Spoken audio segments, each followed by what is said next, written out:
Hello students, नमस्कार। जयराम जी की जय श्री कृष्णा। मैं बीरबल कुमावत विष्णु मैथ्स पॉइंट में फिर से आपका स्वागत करता हूं। तो देखिए, ज्योमेट्री की जो हमारी पीवाईक्यू सीरीज चल रही है, मैं समझता हूं आप उसका आनंद ले रहे होंगे, सवाल निकाल रहे होंगे।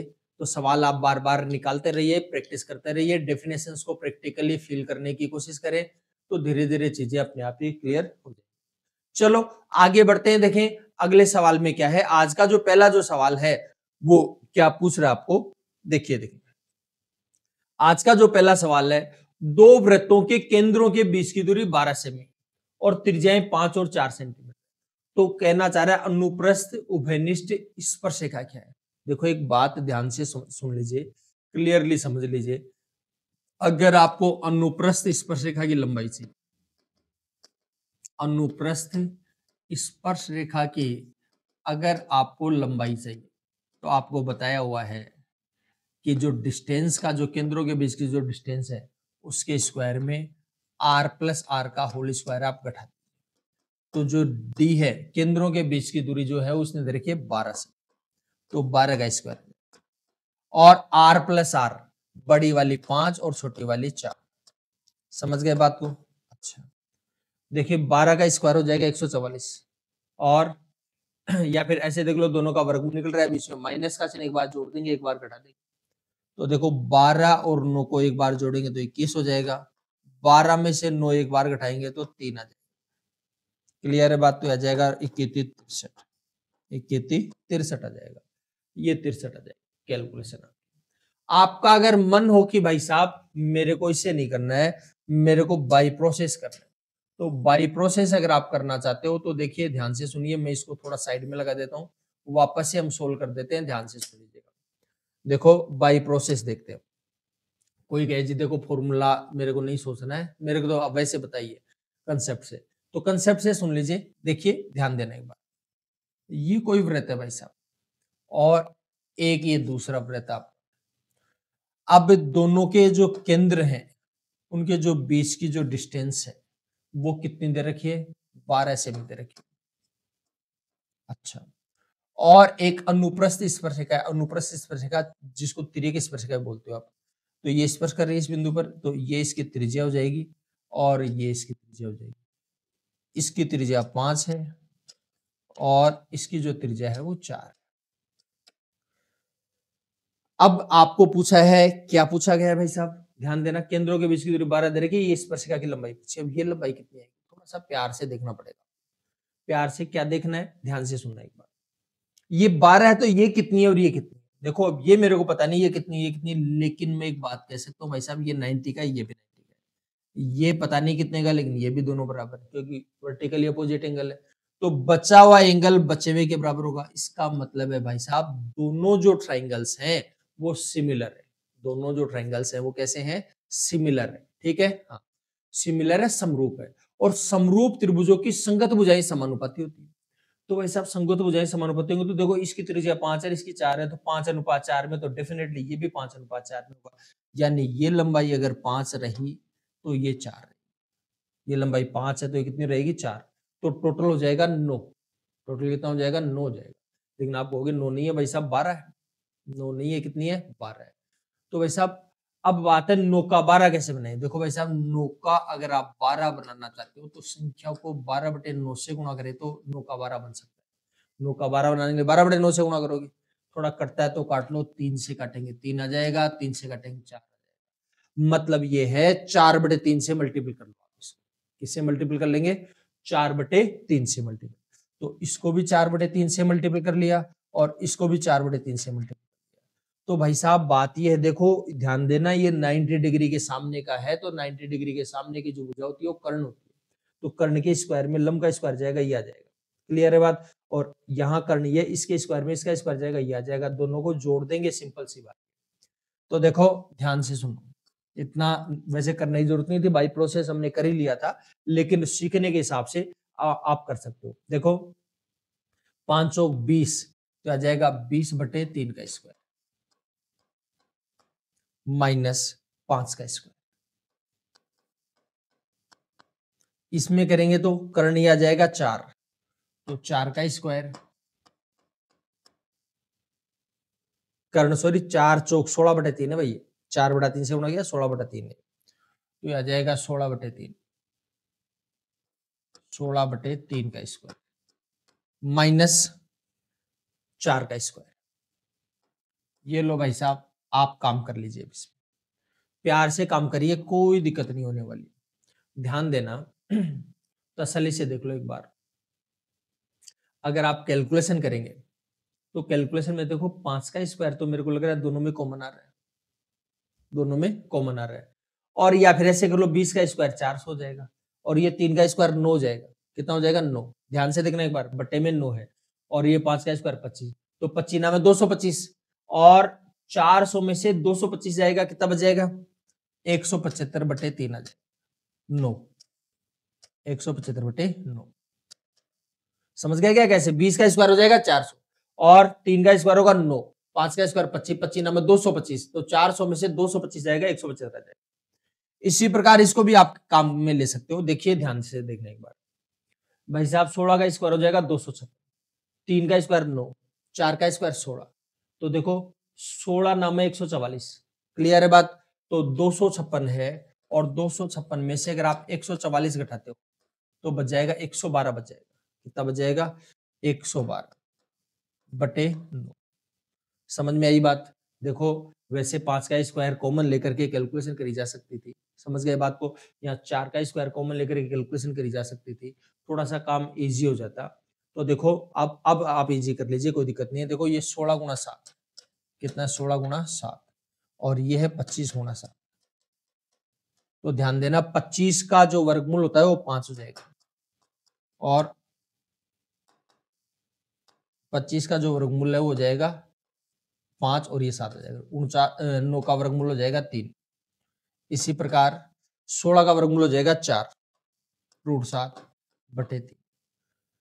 5 √7/3 और 4 √7/3 कितना हो जाएगा? 9 √7/3 हो जाएगा। 3 से काटेंगे तो कितना हो जाएगा? 3 आ जाएगा, 3 √7 आ जाएगा। आप कहोगे √63 आ रहा है, तो भाई साहब 3 को अंदर भेज दो, 3 अंदर जाएगा वापस 9 बनेगा, 9 7 63, तो कैलकुलेशन हो जाएगी। समझ गए बात को? तो ये बात आपको पता होना चाहिए। अगर आप कैलकुलेशन प्यार से कर लेते हैं तो आराम से सवाल आपका हो जाएगा। ठीक है? अच्छा देखो, बस सबसे जो मेन बात है, देखो आपको कंसेप्ट आता है तो काम इजी है, कंसेप्ट नहीं आ रहा है तो काम टफ होते चले जाएंगे भाई साहब। बात सिंपल सी है। ठीक है? अच्छा चलो आगे बढ़ते हैं, थोड़ा सा और देख लीजिए। 12 का जो सवाल है, ट्राइंगल एबीसी में बीसी भुजा के समांतर एबी और एसी पर क्रमशः पी और क्यू मिलती है और एपी और क्यूसी दोनों इक्वल है, बराबर है। एबी की लंबाई 16 सेंटीमीटर है, ए क्यू की लंबाई 4 सेमी है, तो सी क्यू की लंबाई कितनी हो जाएगी? देखो थोड़ा सा प्यार से देखने की जरूरत है जी, ध्यान से देखने। देखो भाई साहब, ये कोई आपका ट्राइंगल ए बी सी, और बीसी के समांतर, ये लोग बीसी के समांतर कोई रेखा खींची गई जिसको पी क्यू बोलते हैं। एपी और पीसी दोनों बराबर है, एपी और क्यूसी सॉरी, ये दोनों लंबाइयां बराबर हैं, ये दोनों लंबाइयां आपस में कैसी है? बराबर। फिर क्या बोलना चाह रहे हैं? एबी की लंबाई 16 सेंटीमीटर, ये एबी की जो लंबाई है वो कितनी है? 16 सेंटीमीटर। और आगे क्या करना चाह रहे हैं? ये कहना चाह रहा है ए क्यू की लंबाई 4, ए क्यू की जो लंबाई है वो कितनी है? 4। सी क्यू की लंबाई बताइए। देखो भाई साहब, सी क्यू की लंबाई हमें मालूम नहीं, तो इसको एक्स बोल सकते हैं। इसको अगर आप एक्स बोलोगे तो ये इसके बराबर, इसलिए ये भी एक्स। समझ में आ गई होगी बात? अच्छा और देख लो, ध्यान से देख लो, पूरी लंबाई 16 है, 16 में से ये एक्स है तो ये 16 माइनस एक्स आ जाएगा।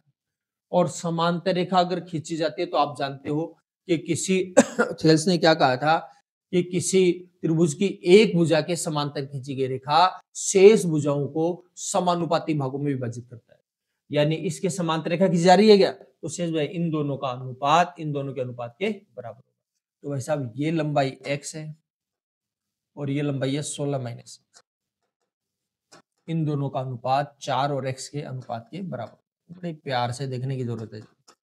देखो भाई साहब ध्यान देना, x को x से गुणा किया x स्क्वायर, 16 को 4 से गुणा किया 64, x को 4 से गुणा किया 4x, this implies x square minus का 4x इधर आकर प्लस का हो जाएगा। 64 प्लस का इधर आकर माइनस का हो जाएगा बराबर 0। देखो भाई साहब ये द्विघात समीकरण बन गया। द्विघात समीकरण के टुकड़े करते हैं तो 64 एकम 64 गुणा करने पर 64 घटाने पर 4। देखो भाई साहब घटाने पर 4 तो 16 चौक 64 तो 16 और 4 में 16 में से 4 घटाने तो 12 आता है, 4 तो नहीं आता। 8 को 8 से गुणा करें 64 आएगा, लेकिन घटाने पर 0 आता है। इसका मतलब टुकड़े तो नहीं हो रहे इसके अंदर। अब टुकड़े जिसके नहीं होते तो भाई साहब फिर द्रोणाचार्य जी की शरण लेनी पड़ेगी आपको। तो श्री द्रोणाचार्य जी से इसको सोल्व कर सकते हो। तो श्री द्रोणाचार्य जी से इसको सोल्व कर लेते हैं। देखिए ध्यान से सुन लीजिए क्या करना है। देखो द्रोणाचार्य जी का जो फॉर्मूला है वो है x equal to minus b plus minus root b square minus 4ac/2। ये द्रोणाचार्य जी का फॉर्मूला है, ठीक है। देखो एक्स स्क्वायर का जो कोफिशिएंट होता है उसको आप बोलते हो a, एक्स का जो कोफिशिएंट होता है उसको बोलते हैं b, और जो कांस्टेंट है उसको बोलते हैं c। ये वैल्यू पुट कर दीजिए यहाँ पर। देखो भाई साहब ध्यान से देखना, माइनस b की वैल्यू है 4, फिर plus minus b square minus 4ac, तो b का स्क्वायर तो b 4 है तो 4 का स्क्वायर 16 ही कर देता हूँ डायरेक्ट। 4ac, a की वैल्यू कितनी है 1 और c की वैल्यू कितनी है माइनस का 64। हो जाएगी बात क्लियर। देखो ध्यान से सुनिएगा, प्यार से देखो एक बार। 2 टाइम्स ऑफ a की वैल्यू 1 है। देखो भाई साहब माइनस है, इसमें प्लस है माइनस है, दोनों है। देखो यहाँ पर माइनस लोगे तो ये भी माइनस का है, माइनस का पूरी संख्या माइनस की हो जाएगी। और x एक लंबाई है, लंबाई माइनस में नहीं हो सकती, इसलिए मैं माइनस को मैं डायरेक्ट हटा रहा हूँ, केवल प्लस ही यूज करेंगे, ठीक है। अच्छा, और देखो दोनों के अंदर मेरे को लग रहा है 16 कॉमन है। अब आप देखो मेरे को ही लग रहा है, आपको भी लग रहा है, वो भी आप चेक कर लीजिए। तो भाई साहब बात ये है, ध्यान देना, 16 तो दोनों में ले लिया कॉमन, 16 लेंगे तो इसमें बचेगा 1, माइनस माइनस हो जाएगा प्लस, 16 बाहर निकालेंगे तो 16 चौक 64 4 हो जाएगा, 4 चौक 16 एकम 16 जाएगा।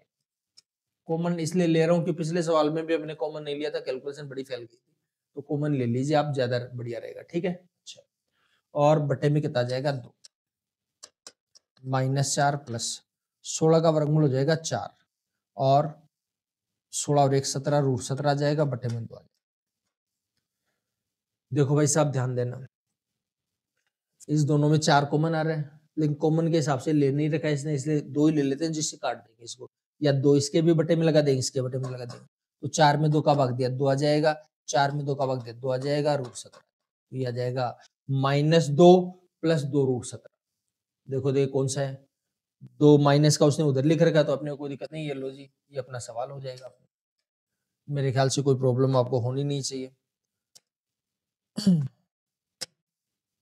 तो ये कैलकुलेशन अपना हो गया।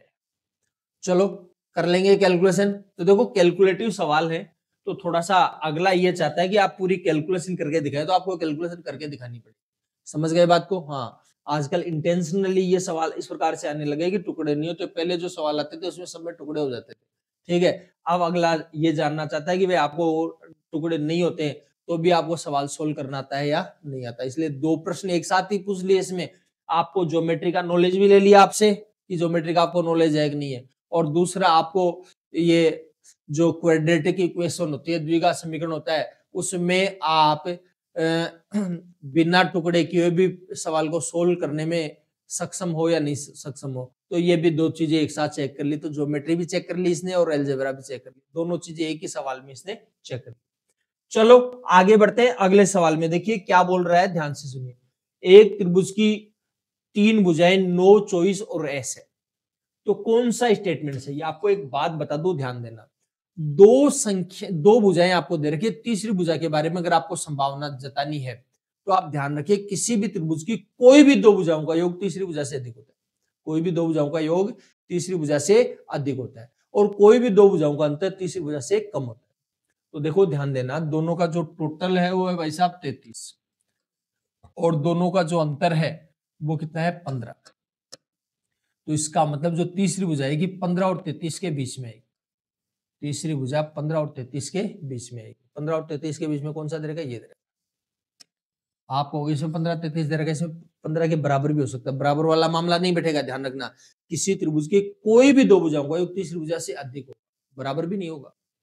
कोई भी दो भुजाओं का अंतर तीसरी भुजा से कम होगा, बराबर भी नहीं होगा। ठीक है, इसलिए ये बराबर वाला हिसाब किताब किसी में भी नहीं चलने वाला है। इस वजह से ये आपका सही हो जाएगा। सिंपल सा सवाल था, छोटा सा सवाल था, जिसको हमने सोल्व कर लिया। ठीक है, अच्छा चलो आगे बढ़ते हैं अगले सवाल की तरफ। अगला जो सवाल है वो क्या बोलना चाह रहा है, देखो ट्राइंगल एबीसी और डीएफ सर्वांग समय कॉन्ग्रुएंट है, यानी सब कुछ बराबर। तो कौन सी जो कंडीशन है वो फॉल्स है, गलत है। तो देखो भाई साहब ध्यान देना, triangle A B C is congruent to triangle DEF, ये दोनों सर्वांग सम। अब कहना चाह रहा है एसी और डीएफ का अनुपात 2:1, ये एसी है और ये डीएफ है। देखो भाई साहब सर्वांग सम भुजाएं हैं, त्रिभुज सर्वांग सम तो भुजाएं बराबर होगी, अनुपात नहीं, सिमिलर थोड़ी है। सर्वांग सम बोला है, ध्यान देना सर्वांग सम बोला है, इसका सब कुछ बराबर होगा, 1:1 में होगा। कभी भी भुजाओं का अनुपात 2:1 नहीं हो सकता, यही गलत है पहला ही। ठीक है, इतना बाकी सही है, लेकिन हम अपने नॉलेज को परखना चाह रहे हैं हम तो इसलिए इसको चेक भी कर लेते हैं। दोनों त्रिभुजों का परिमाप बराबर होगा, भाई तीनों भुजाएं सेम होंगी, इसकी जो भुजाएंगी वही लंबाई इसकी होगी, तो परिमाप तो सेम होगा ही। परिमाप किसको बोलते हैं, किसी त्रिभुज की सभी साइड्स का जो टोटल है वो परिमाप। ये अगर ए बी है डी के बराबर है, ए बी किसके बराबर है, डी के, ये बात सही है। बीसी ई एफ के बराबर, ये बीसी की लंबाई ई एफ के बराबर, ये भी बराबर, ये बिल्कुल सही बात, संगत हो जाए बराबर। दोनों त्रिभुजों के कोणों का अनुपात समान है, बिल्कुल कोणों का अनुपात भी समान होगा। तो कहने का मतलब यह है, ये बात जो बोली है इसने एग्जैक्टली सही है। ठीक है, तो ये तीन बातें सही है और ये बात गलत है। ठीक है, चलो अगले सवाल में चलते हैं। अगले सवाल में क्या खट्टी मीठी बातें आपसे करना चाह रहा है, देखो अगले सवाल में बोलना चाह रहा है 15 सेमी और 13 सेमी त्रिज्या वाले दो वृत्तों की उभयनिष्ठ जीवा की लंबाई कितनी होगी जिनके केंद्रों के बीच की दूरी 14 सेंटीमीटर। ध्यान दीजिएगा, एक वृत्त है उसकी त्रिज्या 15 सेंटीमीटर और दूसरा जो वृत्त है उसकी त्रिज्या 13 सेंटीमीटर, छोटा ले लिया मान लीजिए, और उभयनिष्ठ जीवा की लंबाई पूछी है इसने। भाई साहब ये उभयनिष्ठ आपकी जीवा हो जाएगी, इसकी लंबाई पूछी है।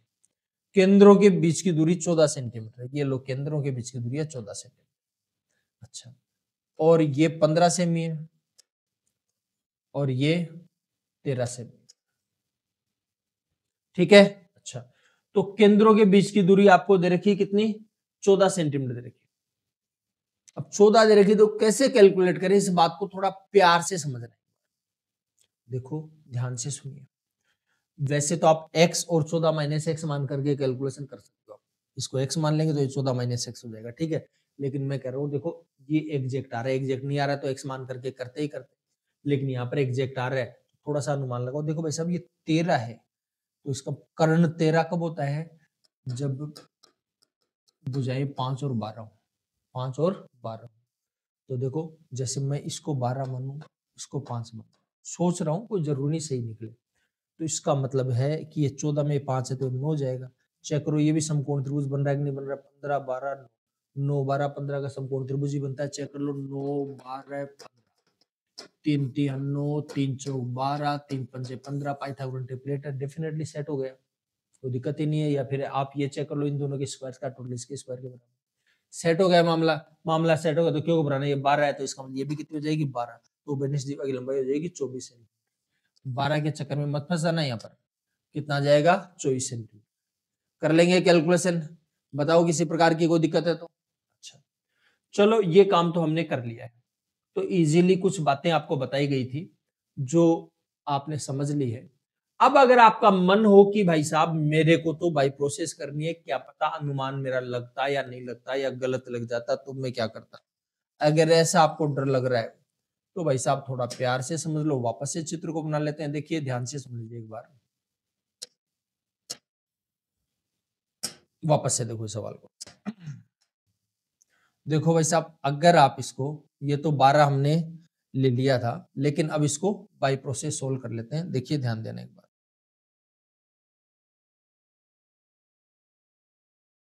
अगर इसको x मानोगे तो भाई साहब ये 14 माइनस एक्स हो जाएगा, क्योंकि टोटल 14 है। अच्छा ये दोनों में कॉमन है क्या, तो ध्यान देना, कर्ण स्क्वायर में से आधार स्क्वायर कटेगा तो लंबी स्क्वायर आ जाएगा, और कर्ण स्क्वायर में आधार स्क्वायर जाएगा तो ये भी लंबी स्क्वायर आ जाएगा। दोनों साइड से सेट हो रहा है मामला, क्या दिक्कत आ रही है भाई, क्यों घबराते हो।